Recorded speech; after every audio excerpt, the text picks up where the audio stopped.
interventions. This has created a lot of queries from the members of the public regarding the specific interventions undertaken by the county against the devastating effects of COVID-19 in Kilifi County. Pursuant to Standing Order 42, I request that you refer the matters raised in this question regarding the expenditure of funds appropriated for the COVID-19 interventions within the county to the Committee on General Oversight established in Standing Order 153. I further request that the County Executive Committee member in charge of Finance and Economic Planning, Health Services, Devolution, Public Service and Disaster Management be invited before the Committee on General Oversight with all officers, papers, books, documents and all records related to give a comprehensive report of expenditure and inform the County Assembly on the matters raised in this question. That was signed by Honorable Muramba. And of course, now we got your response, which I will read, which was received on the 11th of August 2020, addressed to the clerk. Interim report on payments out of the Kilifi County Emergency Fund. The enactment of the Kilifi County Emergency Fund 2020 in April 2020 effectively established the Kilifi County Emergency Fund, which enables payments to be made when an urgent and unforeseen need for expenditure arises for which there is no specific legislative authority. The approved supplementary budget number 2 for financial year 2019-20 provided for an allocation of 220 million towards the County Emergency Fund. According to Section 9 of the Kilifi County Emergency Fund Act 2020, the County Executive Committee member of Finance shall notify the County Assembly in writing within 2 months after payment is made out of the County Emergency Fund. In this regard, the first payment was made out of the fund on 30th of June 2020. As at the dates and time of this report, a few more payments are yet to be made out of the expenditure in items being processed under the fund. Considering Section 9 of the Kilifi County Emergency Fund Act 2020, the County Executive Committee member for Finance has up to 31st August to notify the County Assembly in writing of the payments made out of the fund.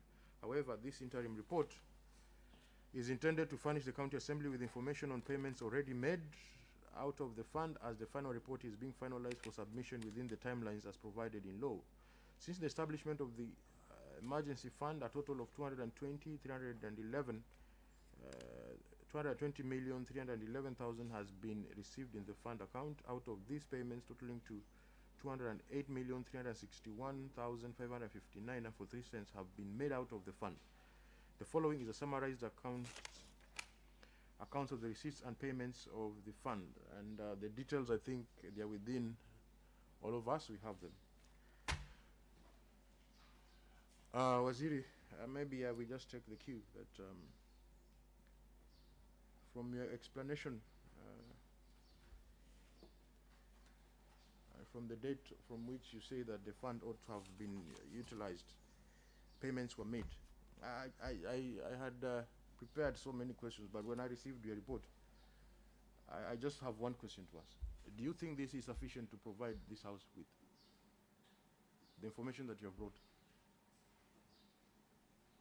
Do you think it is enough material for the consumption of the people of Kilifi? Is that how we do it when we go before the Senate? Honorable Speaker, what I've provided is an interim report.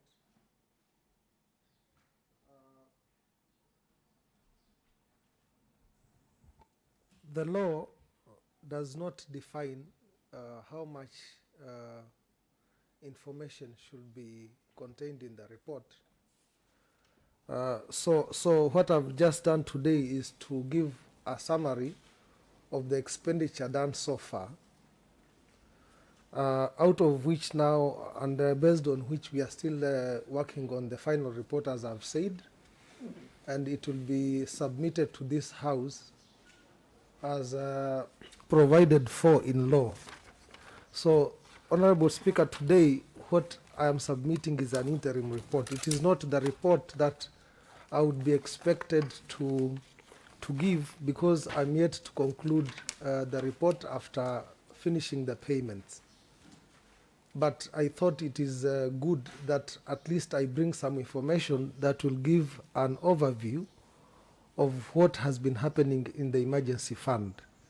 And probably from the discussion, I can have an indication of how much more detail to include in the final report which I'm to submit. Okay. Honorable Mramba, you are to take the cue on that. Maybe you can just press your mic.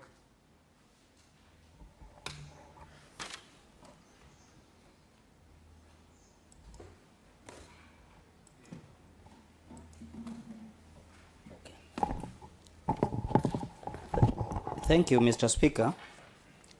Mr. Speaker, the Honorable CEC,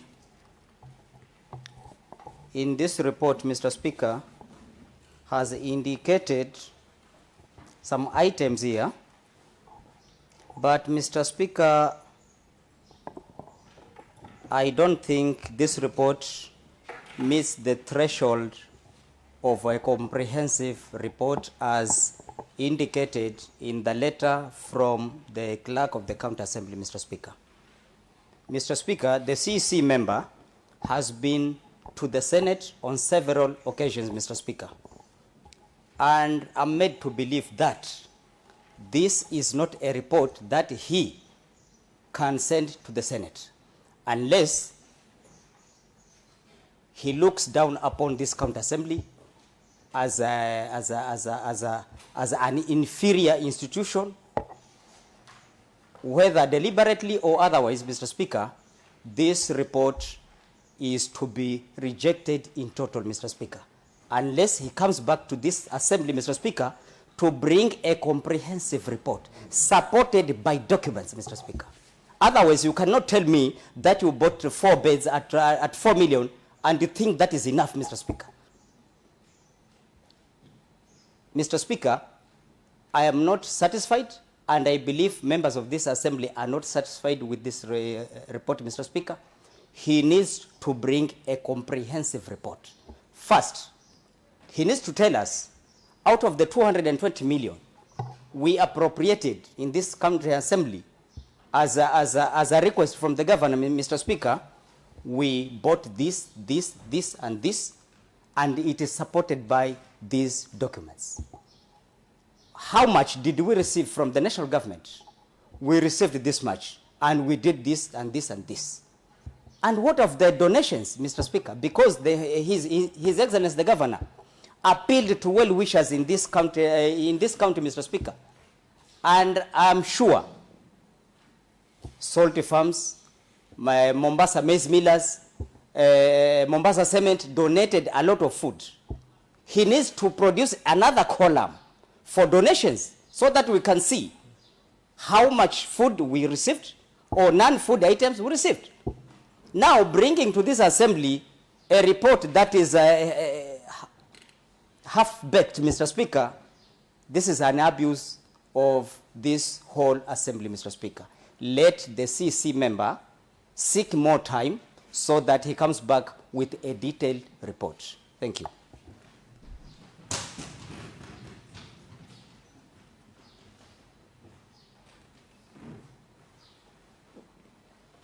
Are your mics working if you press? Because we're not.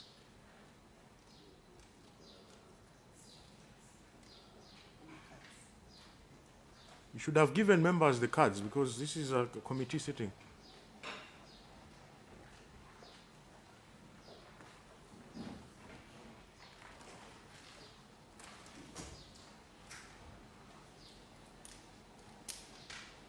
Anybody who wants to speak before we get the cards, we can authorize from here.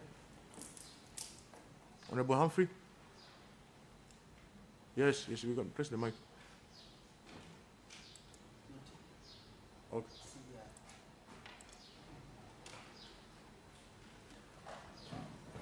Honorable Maita, you want to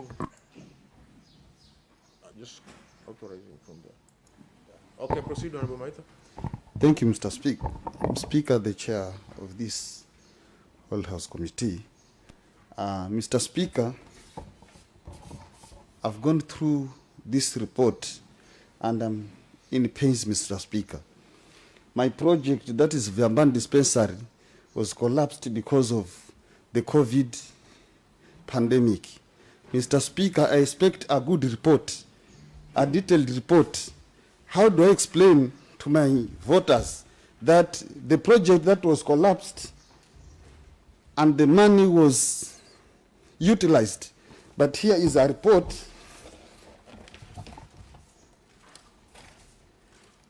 In fact, I don't want to call it a report because this is just a simple thing that does not fit to be in this honorable house, Mr. Speaker.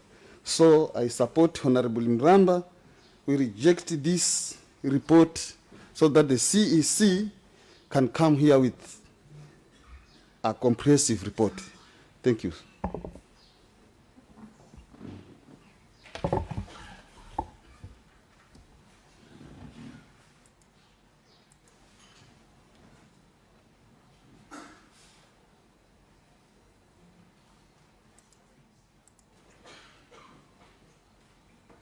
Give out the cards quickly so that members can start.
Yes, Honorable Pascal.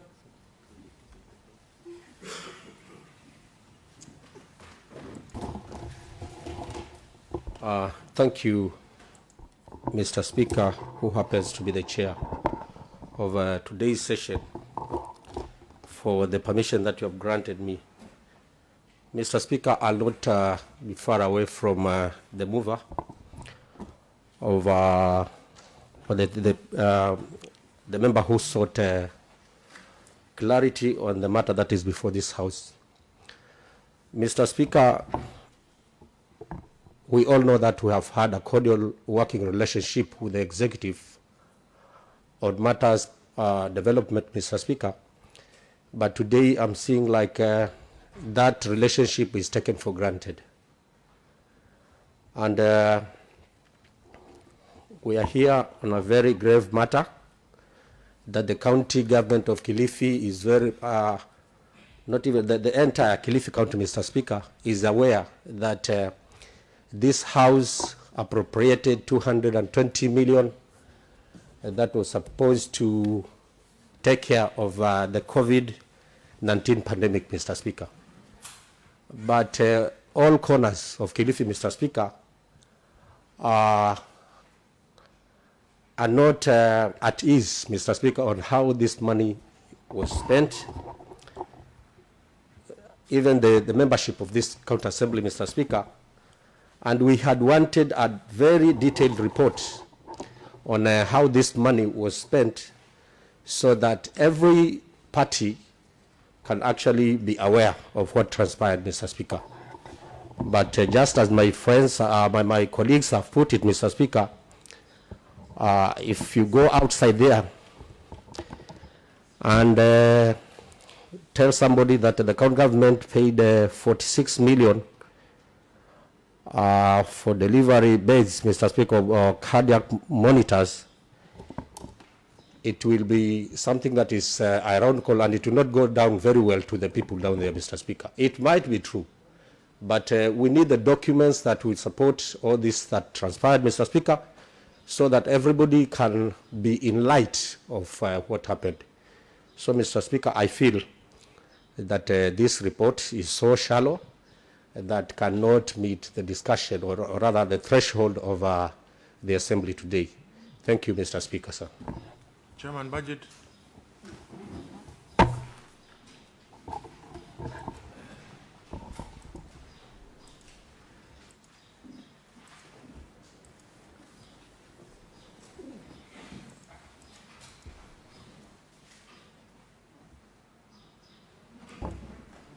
Proceed. Thank you so much, Mr. Speaker. Mr. Speaker, may I be given some few minutes so that I go through of this report before I contribute?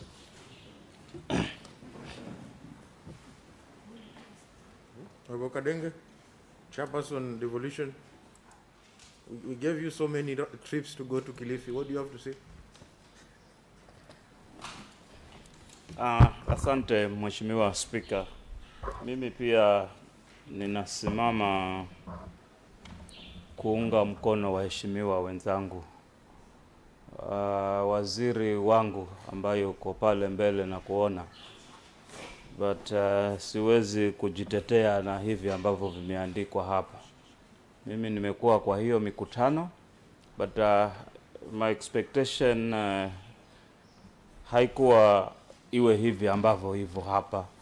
Ilikuwa tuwe na makaratasi kama ni mahindi tumenunua, tuwe hata na the payment vouchers, tujue imenunuliwa na pesa ngapi kwa gunia. Lakini ukiandikiwa hapa supply and delivery of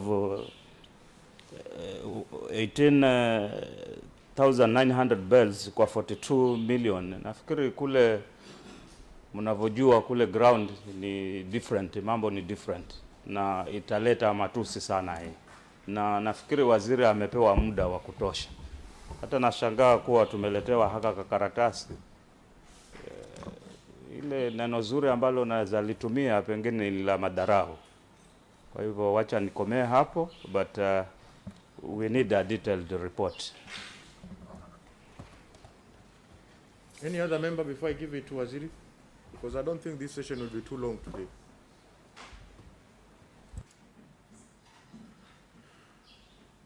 Honorable Masaki.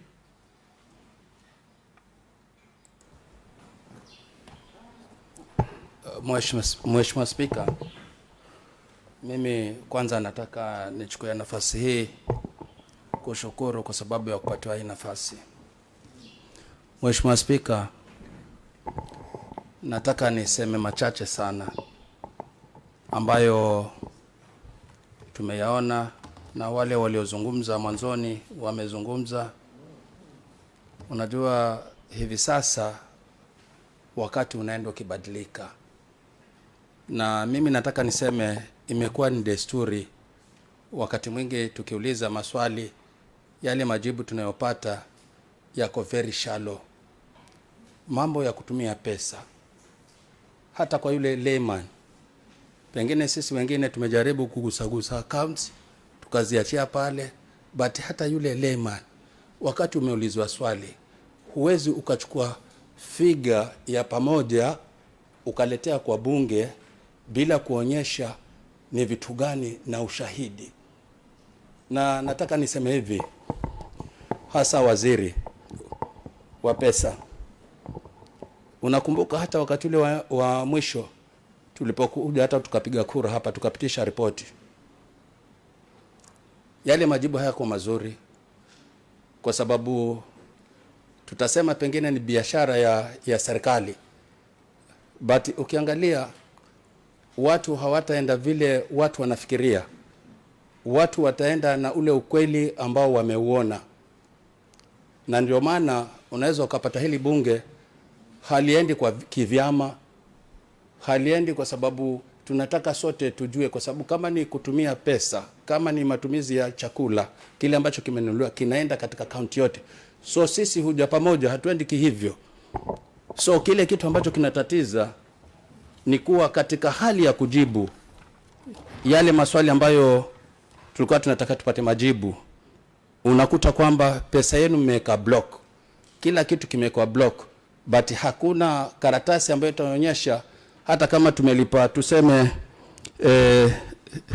tumelipa 46 million za ventilators, pia the other side ambao tumewalipa kuna takikana kuna document ya kuonyesha kweli nyinyi mmelipa na mmepatiwa receipt ya kwa nyinyi mmelipa.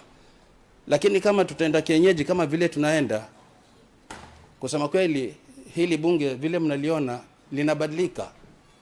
Kwa hivyo sisi Bwana Spika, hata kama ni kupeana muda, but walete kitu sahihi. Kama hakuna kitu sahihi, ni vitu kama hivi, hatutafika mbali. Hatutafika mbali. Watu wa Kilifi County hivi sasa wameamka, na hatutaki kama bunge tuweze kutukanwa na watu nje kwa sababu ya role ya oversight. Role ya oversight ni muhimu kwetu. Sometimes watu wanafinya macho tu kuchukulia tu mambo rahisi kama kawaida, but si sawa. Na kwa sababu hiyo ndio serikali yetu upande wa executive, mimi mara nyingi husema hata katika ile oversight tunaanzia wakati tumewapatia budget. Na mimi nimesema sana pia hapa katika zile sectoral committees, wakati tunawapatia budget, tunawapatia pesa. Quarterly report ni muhimu ili tujue kwamba hii pesa inaenda kivipi. Lakini kama tutakaa tunapiana pesa, halafu tukiuliza hii pesa imetumika kivipi, mbali na ile pesa tumepatia katika budget imetumika kivipi, hata wahisani pia wamekuja pamoja, wametusaidia. Jamani, mimi sitaki kusema sana, but hii report, it is very shallow. Warudi kwa drawing board, watuambie, ili na sisi pia tumechoka kutukanwa. Wananchi wanazungumza sana, kama sisi hatujui tunafanya nini. Sisi wengine ni wazee, tumekuwa katika bunge hili na tumekuwa viongozi kule tumetoka, but system kama haitabadilika, na mimi najua itabadilika, maana isipobadilika itabadilika na watu wengine. Nafikiri wacha niachie hapo, asante. Honorable Benson. Asante sana Mheshimiwa Spika.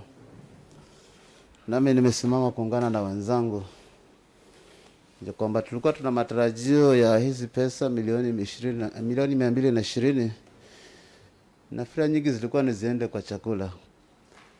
Leo tunaona kwamba kumanunuliwa mashines nyingi kiasi kwamba hata chakula hakikupatikana. Maana yake tunaona kwamba Ganze tayari kwa ameandikisha watu 1400 na waliopata 1700. Wale wengine ni kwamba wamebaki haijulikani vikoje. Kwa unaona kwamba hii ripoti ni kwamba iko shallow, kwa sababu lengo ama tulipokuwa tunapitisha budget tulikuwa tunafikiria kwamba labda chakula kitakuwa kwa wingi ili kwamba watu wetu waweze kupata hiki chakula. Lakini kwamba wengi hawakupata, wengi walikuwa wametoka makazini wako majumbani na kwamba hawakuweza kupata hiki chakula. Kwa hivyo naona kama waende tena waandike hii ripoti vizuri ili tuweze kuja kupitisha. Kwa hivyo niko pamoja na hao wengine. Asante sana Mheshimiwa Spika. Bondago.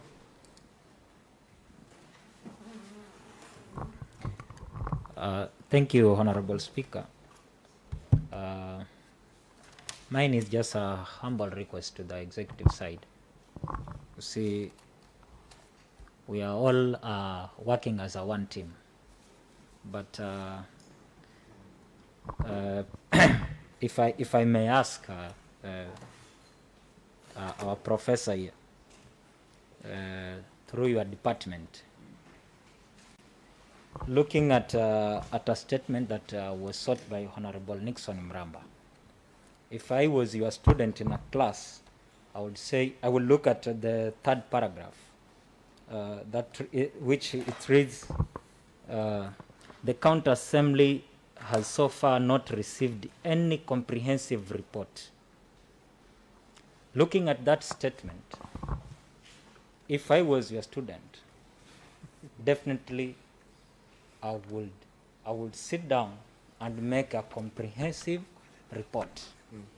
In other words, I would actually concur with my colleagues that this is not a comprehensive report. Although looking at a report whereby Honorable Samuel Kombenzai has signed, down there, honorable members, if you look at it, you see that the CC has said the final report will be submitted to us. If I were you, CC, I will decline today's Kamkunj. I will just write a letter to communicate to the clerk that I'm not yet prepared, let us schedule for another day. Otherwise, hii inaonyesha kama kukejeli ama kudharau hili bunge. Kwa hivyo, a very humble request, muende mkae, mtengeze ripoti nyingine. Manake saizi hapa some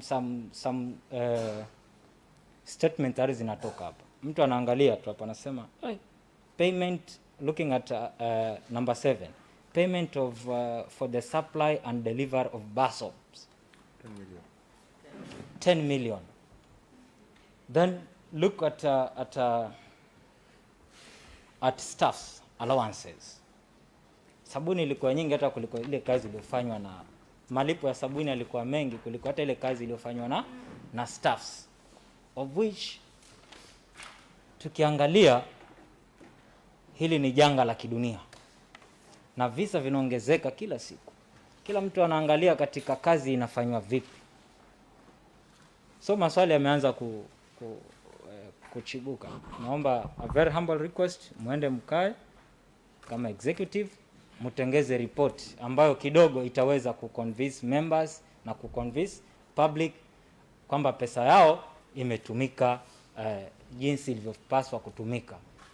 Kwa hivyo, kwa hayo mengi, thank you so much, Mr. Chair.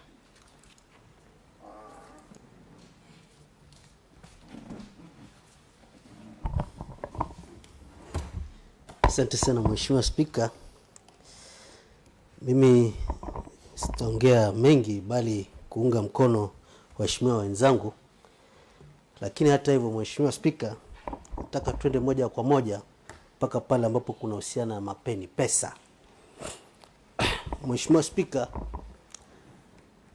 kabla corona ingie kaunti hii, tayari kulikuwa na idara ya disaster management. Kusema hivyo ni kwamba idara hii tayari ilikuwa ina takriban milioni 115 zilikuwa hapo za emergency.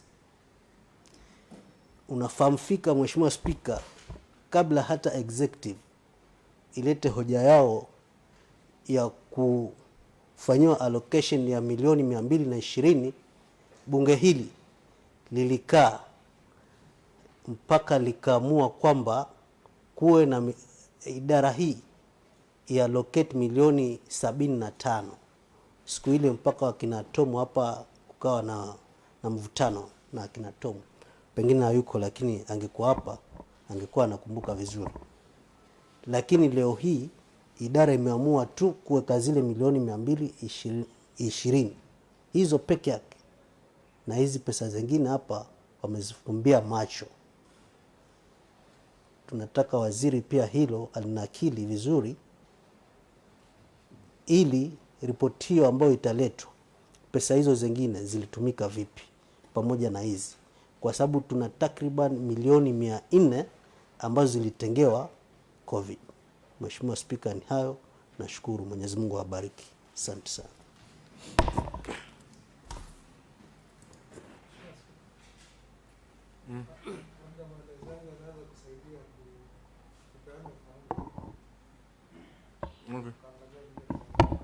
So, let him finish, then we can. Asante. Mimi pia nimesimama.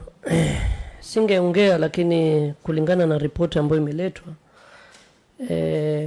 haina shaka ya kwamba ni kitu tu ambacho kimefanya kuandikwa, kwa sababu sisi ambao tuko mashinani kule ndio tunapata maswali mengi sana. Na kumbukeni kama vile mheshimiwa aliyesema pale awali kwamba ni pesa zetu, ni pesa za ward ambao mlikuja mkaomba, tukaweza collapse some projects, tukaweka ikafika 220. Then sisi tukiulizwa kule nyanjani tunasema kwamba pesa zimepunguzwa kwa sababu iweze kusaidia kwa upande wa chakula kama vile ilikuwa mwanzo mmesema. Tukiangalia kuna wafadhili ambao walileta chakula. Nitaenda tu kwa chakula kimoja ambacho ni unga wa sima. Kumbukeni tuliletewa unga wa sima mwingi sana, ambao ndio chakula ambacho kiliweza kugawanywa. Na hapa naona kumeandikwa 18,900 bells. Hiyo ukifanya tu hesabu ya RAF ni kwa 35 wards ni around 540 bags per ward.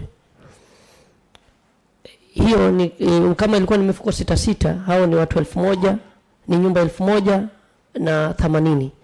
Na kumbukeni kile cha msaada tayari kama kwangu Kaloleni hakifiki hata nyumba 900 tayari, na kulikuwa na chakula cha msaada kingi zaidi ya hii 18900.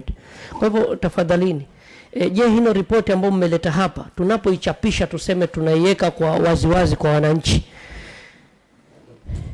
tutakuwa tunafanya makosa ama itakuwa ni sawa? Kwa sababu kulingana na hii hesabu 18900 bells kama zilinunuliwa, basi hakuna vile ziligawanywa nyanjani. Haiwezekani kusema kweli. Kwa hivyo tafadhalini, waziri wa finance, inapokuja masuala ya kujibu correspond, kunapokuwa na swali, tafadhali kuweni tu wazi na muweke, kwa sababu hili ni swala la ambalo limegusa wananchi chini kabisa. Tafadhalini. Asante. Yes, Waziri, I was trying to give members to see whether there is any who will bring a new dimension into this line of questioning. But clearly from a big percentage is that there is nothing. Maybe you can expound on that. Yes. Okay, you're on the line. Let me just quick respond so that he doesn't also... Maybe I can give more information. Yeah. If you'll allow me. Yeah, please go ahead. Bwana Spika, asante kwa nafasi hii tena. Ningeomba kueleza ya kwamba mimi wala wenzangu hatuna nia ya kukejeli bunge, na tungependa kudumisha ule uhusiano mwema tuko nao na ile heshima ambayo tuko nao. Na nilipotangulia kuongea, Mr. Speaker, nilisema ya kwamba hii ripoti ni interim. Nilizungumza na clerk jana kumuuliza details zile ambazo ninatarajiwa kupeana leo, kwa sababu ile ripoti yenyewe ambayo ni comprehensive bado tunaiandika.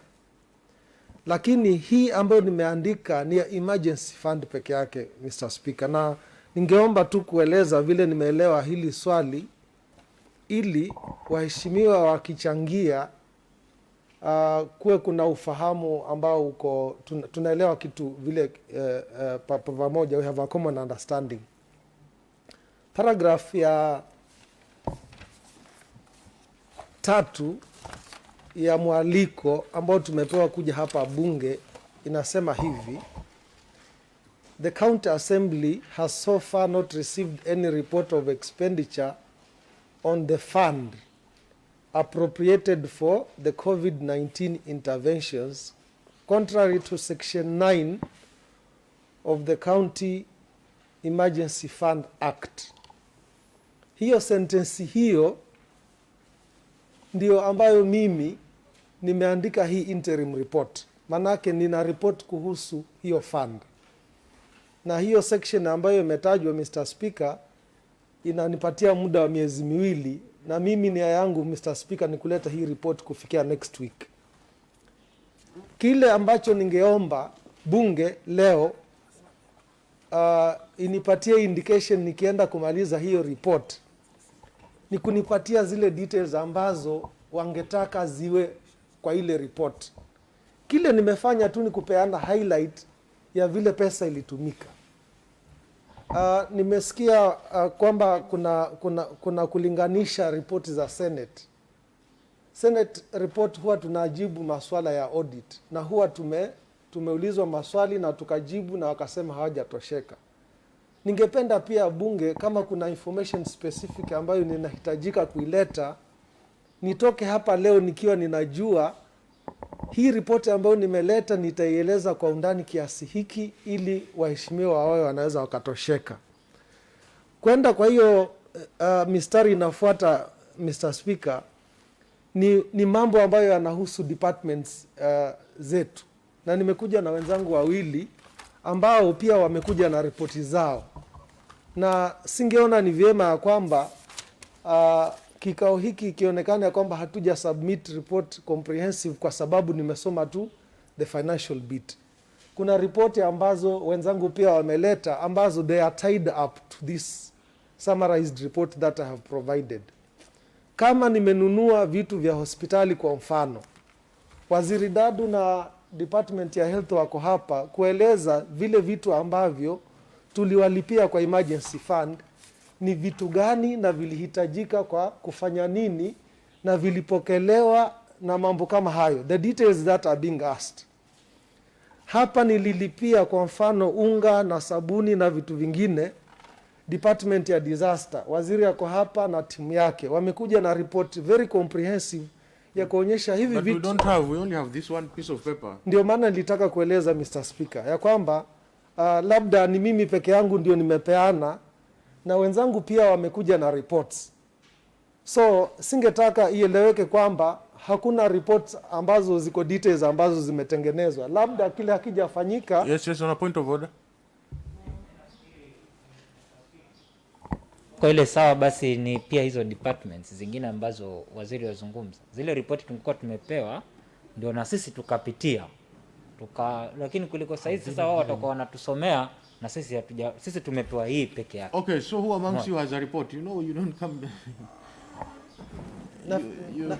Nafikiri waziri wenzangu wako na reports za hayo mambo yote ambayo they are tied up to this. You this. keep it by yourself. You know who is the lead?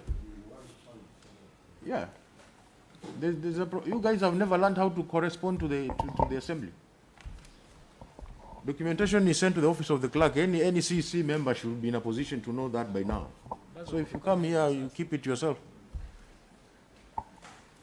Can we have then whatever you have that can comprehensively answer this question so that then we can now go into detail?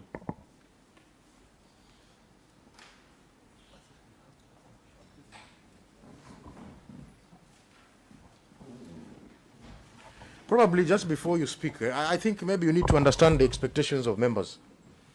And this is not about the members, it's about the people who elected them to come to this house. They would want, for example, to be told, like payment of supply of ICU beds. How much was each bed? Where was it bought from? Where is it at right now? Because like for me, you say, it is very easy to say we have 7 ICU beds in Kilifi. Where are they? Anybody here should be able to tell an electorate that we bought 7, 2 of them are in Mwanamwinga, 1 of them is in Kaloleni. That's the kind of detail we want, and it's common sense. I don't know why it's not being common today. When we say that we bought cardiac monitors at 4.7 million, how are they procured? Where are they? Okay? There is the biggest elephant in the room, and members may not be able to see this, and I'll speak because I'm the chairperson of this committee, is that there's a lot of donation that went out from Mombasa Cement. We want to distinguish between the donation and what the county as government bought. Because even this county assembly received 53 tons of unga from Mombasa Cement to donate. The questions these members are being asked out there is, where is the food?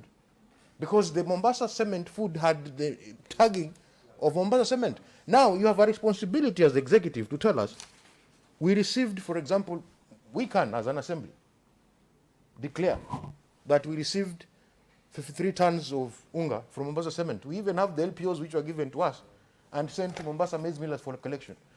Because donation is also part of, a government receives donation, but it needs to be declared. Otherwise, if you don't declare it, then it becomes an issue. So, Waziri, if you have any information, please put it before us. But the expectation, for example, would be, we have 108,000 kilograms of dry beans. Where were they procured? Where were they delivered? Like you have heard, Honorable from Kaloleni. He says, in my ward, Honorable from Ganze, what we received was, the number of beneficiaries was 1,000. Sasa ile mulipeleka, can you show us where you sent this food? Because he needs to tell them, look here.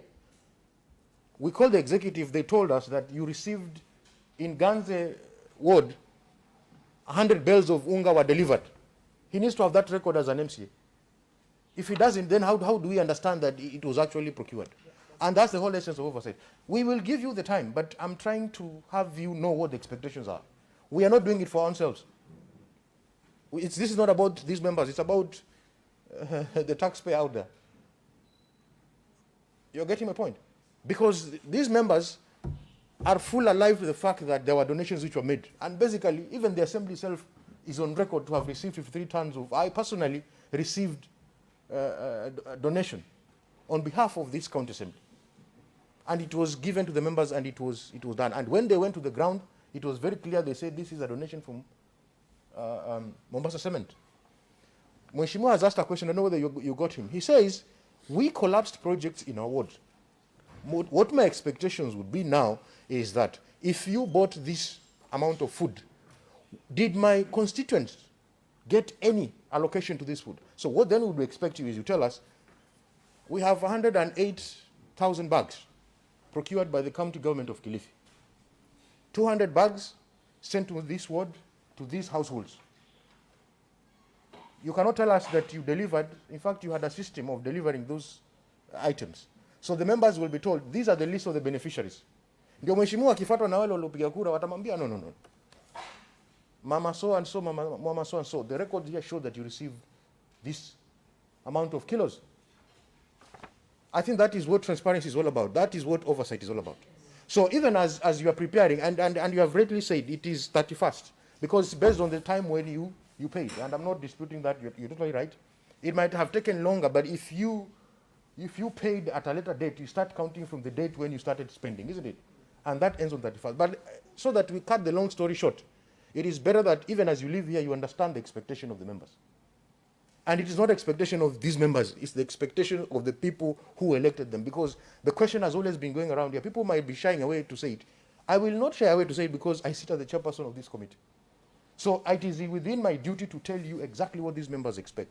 They expect, for example, you paid transport services of 8.9 million shillings. Transport to where? It could have been the food, but where?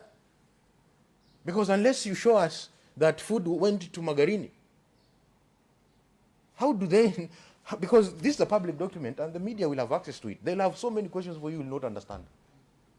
However, and I agree with you, it is interim, and I respect the manner in which you operate, because you have clearly said it's interim. But even the interim part should have some kind of information. It's fair enough, probably did not know the expectations. And I put the expectations to you. The members simply want to know how each and every cent was put to use in this COVID era. Why am I saying so? Motions, statements have been suggested to my office. I have sent them back because I've said I cannot allow a statement asking about how COVID money was spent when a member, understanding Order 142, raised the question. Let's wait for that question first to be answered. When it's not answered properly, then now we can move to the next course of action. So as to whether members are asking questions, they're asking questions. Now, it is the opportune time for you as executive to now go into itemized by itemized details. If we are saying, for example, we bought ICU beds, don't you think it's fair even for me to know where those ICU beds? For example, if I had somebody who has an emergency and you just get a call, like right now, one of the members has gotten an accident. I think you saw one of them is a member of this county assembly. Right? What if there was that kind of an emergency and then we are rushing him to the wrong hospital, which does not even have an ICU? Anybody would say, hey, come on, take him to Kilifi, because Kilifi is well equipped, it even has ICU, should you need that services. It is important that information is brought to our attention. Not for only our consumption, but the consumption of the electorate out there. Number two, you say 100 normal beds, blah, blah, blah. Look, we don't care whether you use the money properly or not, because there are other institutions which can actually query. What we want to know is, were these beds delivered and where are they? So that an elected member here can stand before his constituents and say, in Shimolatewa ward, out of the COVID money that we put, we have 50 beds. These 50 beds were delivered at a price of each, blah, blah, blah, blah, and you can find them in hospital X, Y, and Z. That's it. Now, whether you follow due process or not, that is a question which, if raised, you will be able to answer. It's up to you. You understand? Now, when you go to the supply of ventilators, where are these ventilators? How much were they bought, and where can we find them? If, as a member of this house, I have an electorate there who needs a ventilator, and probably the next person is me, and though not being a doctor, but you can say, no, take him to, because these members then will have that information that this hospital benefited from this kind of thing. They can give advice and whatever it is. They cannot be able to answer that question. Certified maize and green beans, 9.6 million for maize. Who ate this maize? How much do we have in stock? Do we still have this maize? Has it been delivered? Has it been distributed, all of it? You understand, Waziri? Now you see, that is for all of you to understand. We want to make it as a very efficient exercise. Because at the end of the day, other than the donations, which is money belonging to people, this is also taxpayers' money. It is not enough to say we bought 108,000 kilograms. Who benefited from this program? We went live on TV and said we had a system that can be able to deliver, blah, blah, blah, blah. Can we be able to certify that in Malindi town, 500 households received this maize? Because let us not bury our heads in the sand. Some food elsewhere could have been diverted. I'm not saying it was, but don't you think it is important if we say we bought 108,000 dry beans? Who ate the beans? Residents of Kilifi, residents of Lamu, residents of Mombasa. It is important for any member to know where the supplies were made. Again, that information is not with us, it is with you. And the beauty about this committee is that if you say that you delivered 100 bales of unga to Malindi town, that is public record. The people of Malindi town will be able to say, we received or we never received. Then it comes back to you. And when they say that, they raise a complaint that they never received, you know the institution that will follow up. Probably not the county assembly. So that's how it's supposed to be. Very smooth, efficient, and if the system is working, then we shouldn't have a problem. Now, again, when you say transport services, yes, of course, logistics is important. Even for us here, we had to organize where to deliver. But I can sit here and tell you, the clerk assisted member X and Y to take 500 packets to this destination. Or a member contributed his own money to ferry. And I think that's what you guys did, isn't it? You used your own transport. What the assembly did is hired a truck from Mombasa maize millers to some warehouse in Takai, and then members used their own cars to ferry. Now, that is very clear. Allowances. Who are these staff, for example? Who are the beneficiaries of these allowances? Is it the medical team? Is it the people who are packing the food? Who are they? We need to know them. So that then we say, because there was a time also, right now information is disseminated. Some of it true, some of it false. But we had, even in Shimolatewa, Mheshimiwa, people were fighting there, saying that they have not been paid. If Mheshimiwa Ndago, for example, wants to answer that question, then he needs to be given the information that, look, the county government of Kilifi spent 8.1 million shillings on allowances. Who are the beneficiaries? Yes. Now, if you will say medical staff, then okay, fine, tutajua, because even them, we deserve to know them. And basically, Mheshimiwa, if the information they have answers to that question, then we have nothing to worry about. And I would advise this way. You said they have a comprehensive report. We also need to look at that report, because this one, I got it today and I read it in my office and I said, this is just a highlight, and you have put it very clearly, and I've understood you. If you have a comprehensive report, we don't want to waste any more time, and if I'm wrong, I stand to be corrected. You deliver the comprehensive report that you have. If you feel that it does not meet what the expectations of the county assembly is, you have rightly put it yourself. In fact, you have given yourself a deadline. Can you meet that deadline, and then we communicate to the people of Kilifi on how this money was spent? Because COVID is with us. And if this is going to be the trend that we are allocating money, I think this thing is not going anywhere. The only thing that is fair is for people to know that this is the direction they come to. So up to that, honorable members, I don't know if there's any other thing that we need to discuss. If you have any information, and next time there is a procedure of communicating to the assembly, it's very simple. Waziri knows it, I don't know why the other waziris don't know it. You communicate through the office of the clerk, is the custodian of every documentation. So don't come here when you have been requested next time to present documents and then you sit with them. The first thing you need to do, either you send them in advance or hand deliver them to the office of the clerk, then they will get to me and to the members. Now, because you have comprehensive reports, the clerk will receive and stamp them as received. We will take 1 week. Yes, Honorable Speaker, I want to request. I think now we are very clear on the expectations. Yes. From the County Assembly. Yes. Because I think we had understood it differently. I had brought my own piece of highlight. They had done their reports. And most of those details being asked for, I know they are here, like the issues of distribution. I know Prof and his team have brought those reports. But I want to request that now we have a different approach of like consolidating the report into one, so that it speaks to each other, because we paid or we funded those activities from the emergency fund at the county treasury, but the operational information on how the food was distributed, the justification of the request, they comes from the departments. Exactly. The location of the beds and the other equipments, they are with the departments. So if you allow us, in the report that I was going to do, we could do a consolidated report which now includes both for the Department of Health and for the Department of Devolution and the Department of Agriculture for the certified seeds, so that when you bring the report, it is a one report, if that will be acceptable. Yes, Waziri, let's hear Waziri. Thank you very much, Honorable Speaker. I think I want to add to what my colleague has said, and also reiterate the fact that we are not here to do shoddy things.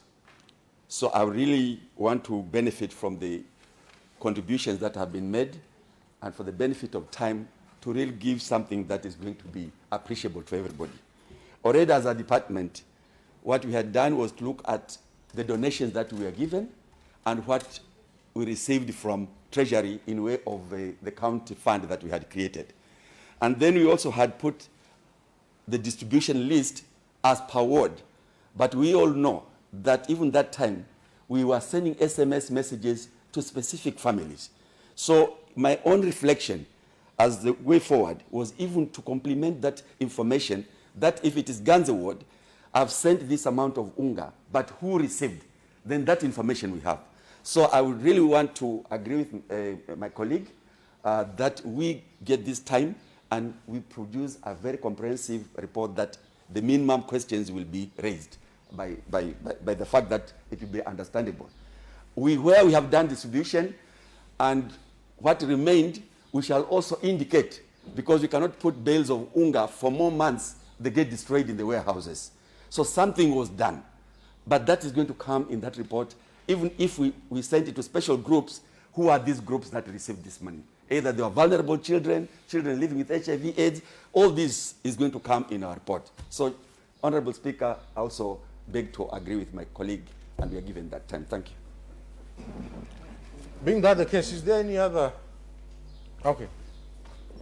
From your indication, it's 31st of August. You will bring the report before? Okay. Now, we will still give you, today is what date? 11th. Today is 11th. We want you to take all the time, so that then when we start categorically going item by item, you don't tell us we need more time. We will still give you until the 31st of August. On the 31st of August, we expect you to have sent every documentation that... Then this committee will first retreat to look at the report that you have supplied us. Because let me tell you, everything that you sent to the ward went to either of these people. So they will have their own people to confirm questions to set up, and then we shall have another meeting whereby now we will be cross-examining what you presented against what the members received from the wards. Because all the donations never went to the sky. They went to either one of the 35 wards. And then we will publicize to the people of Kilifi that this is how your money was spent during disaster time. Any other business? Okay, thank you very much for coming, and let's pick it from there. So we are not taking anything from you now. Just go back and make sure you leave nothing, because once we come, we will not expect you to say we need more time. We have given you more time. Yes. Ni swala lingeenda kwa waziri wa devolution kwamba wale wazee tuliowasajili wapate cash transfer ni mwaka wa 3 sasa hawajapata. It is better for the county watangaze kwamba hii program is suspend, otherwise mnatupatia maswali mengi na pesa haipatikani kwa sasa, hatujui ni sababu gani. Wale wa national government wanapata, hawa wa county hawapati. Why? That's an AOB which you are at liberty to commit yourself to answering it, or we can pick it as an agenda of another meeting.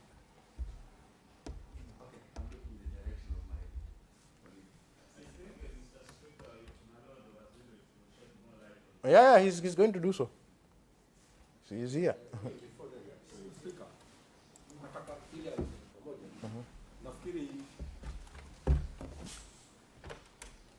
Mwezi jana tulikuwa tumeambiwa tulionyeshwa list hapa, nafikiri ilikuja na yule waziri wakati ule, akawa ameeleza kila wodi wale beneficiaries watapata 12,000 na ikanyamaza hivyo hivyo. Sijui labda hizo pesa ilienda namna gani. Waziri, pengine ukijibu utachukua hiyo kama nini.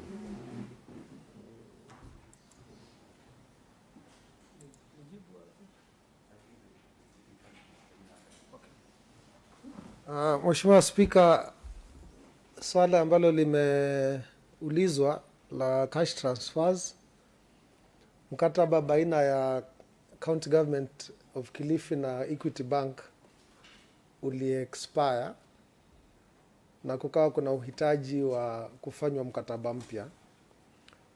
Department husika ilifanya mikakati ya kufanya mkataba mpya na benki ya Equity, lakini kukawa na kutokubaliana baina ya serikali na benki ya Equity kwa sababu ya charges ambazo banki ilikuwa na charge, na hilo swala wakalileta County Treasury tuwasaidie kutafuta service providers wengine, na nimefanya hivyo. Kufikia jana jioni nilikuwa ninatarajia kupokea proposals kutoka kwa banks kadhaa ambazo niliwaandikia last week, na leo nikirudi ofisini nitapata timu kutoka kwa department ya husika ambao wata-evaluate hizo proposals, tupate bank ambayo itadisburse hizo pesa. So ni kitu tunaharakisha na tunatumai tutakuwa na mwelekeo mzuri kufikia mwisho wa huu mwezi. So nafikiri hizo updates waziri atakuwa akipeana, but that is the position so far. Kufikia close of business yesterday, we are closing receiving the proposals from the banks. So from today we get a team that is going to evaluate, and then we identify a service provider. Yes. Speaker, mimi sijaridhika na jawabu la waziri, kwa sababu wewe unapojua kwamba mkataba utaisha September, kawaida ordinarily wewe ni uanze mipango hivi sasa, ili inapofika September mkataba ukishakuisha uwe uko na mpangilio mwingine. Lakini unataka kutuambia kwamba mwaka wa kwanza hujapata service provider, mwaka wa pili mpaka wa leo. Mara ya mwisho tulipokuwa na waziri Rachel Musyoki alituambia wale wazee watalipwa miezi 6 peke yake, na tukamuuliza zile pesa nyingine za nyuma ziko wapi? Akasema hizo ni kama zimepotea, yani ni kwamba hakuna budgetary provision ya hiyo pesa ya nyuma. What will pay is for 6 months only. Wale wazee, wacha nikwambie bwana waziri, wale wazee wanateseka, na ni afadhali mtu ajue hakuna kitu chakula kuliko mwambie chakula kiko halafu hakipati, na halafu inakuwa ni aibu. Wenzao wa national government wanaenda kuchukua pesa, wale wa county government wako majumbani. Mnatuweka wapi? So unataka kutuambia kwamba kwa hiyo miaka 3 yote mlikuwa mnatafuta service provider? Mimi sikubaliani na jawabu hilo. You need to do something, otherwise tukianza kuwaita hapa kwa swala hilo itakuwa maneno mengine. Tafadhali sana tunaomba kile ambacho waliahidiwa wale wazee wapate wenyewe kwa wakati unaofaa, na kama county imeshindwa kuendesha hii cash transfer program, muwaambie kwamba tumecancel hiyo mipango, ili kila mmoja ajue kwamba hakuna kitu, kuliko wajue pesa iko halafu hawapati.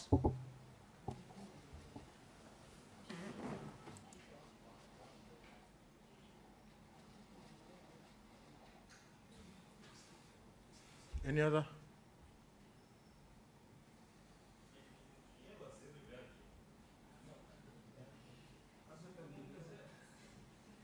Okay, honorable.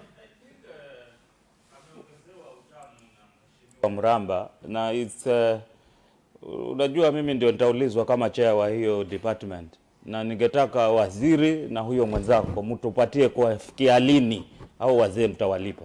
Kama hamtawalipa navyo mseme hapa, tuambie kule hakuna pesa. Mimi sitaki hawa alafu waje kwangu wanisumbue.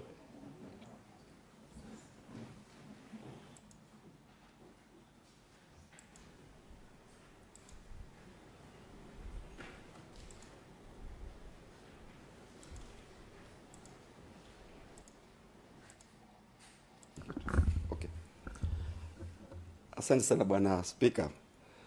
Nafikiri kuongezea yale ambayo mwenzangu amesema, yule ambaye ni service provider, inawezekana kwamba imechukua muda mrefu na ilikuwa ni mzozo wa swala hili kukubaliana ama kutokubaliana, lakini pale tulipofikia sasa, ikiwa jana ndio tulikuwa tumefunga ile maombi ya wale service provider tofauti, tukipata ile wale ambao wameshawasilisha maombi yao, sisi tutaangalia kwa haraka. Tunajua idadi ya wale wazee ambao ni wapate 1300 na wale wenzetu ambao wanaishi na ulemavu 300. Tuharakishe na tukipatia ile nafasi, yule provider akipatikana, sisi tutapeana kwa mpango wa arrears. Nafikiri waziri, hiyo ndo msimamo ambao tuko nao. Kwa hivyo nafikiri ni msisitizo sasa ni kutia bidii tuweze kufanikisha hili jambo. Siwezi kuongeza. Tunafunga leo moja. Na sasa imefika miezi mitatu. Hatutaki kungojea Yesu hapa. Tuambie ni lini. Okay. To be fair to myself, by the end of the yes, it's a process. To identify one. Yeah. Then if you get a new service provider, atahitaji wakati wa kuanza kufungua accounts, labda there are some logistics ambazo hazitakuwa within our control, zitakuwa kwa service provider, kwa sababu wanaweza wakasema tunahitaji wiki moja tuwasajili hao kwa system yetu ya benki na mambo kama hayo. Lakini upande wetu tuta identify the service provider na tukubaliane naye timelines. Tukishakubaliana naye timelines, that is when you can say when. Lakini nimesema kufikia mwisho wa huu mwezi tutakuwa na mwelekeo mzuri, kwa sababu kama tulifunga jana na tunataka kuanza evaluation the soonest possible, ni jambo ambalo kufikia mwisho wa huu mwezi huenda likawa limefikia hatua nzuri.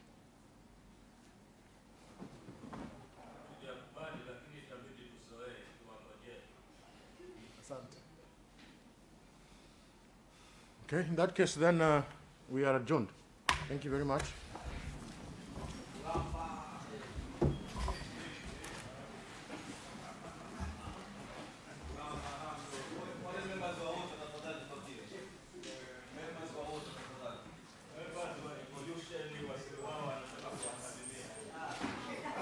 Ha ha ha.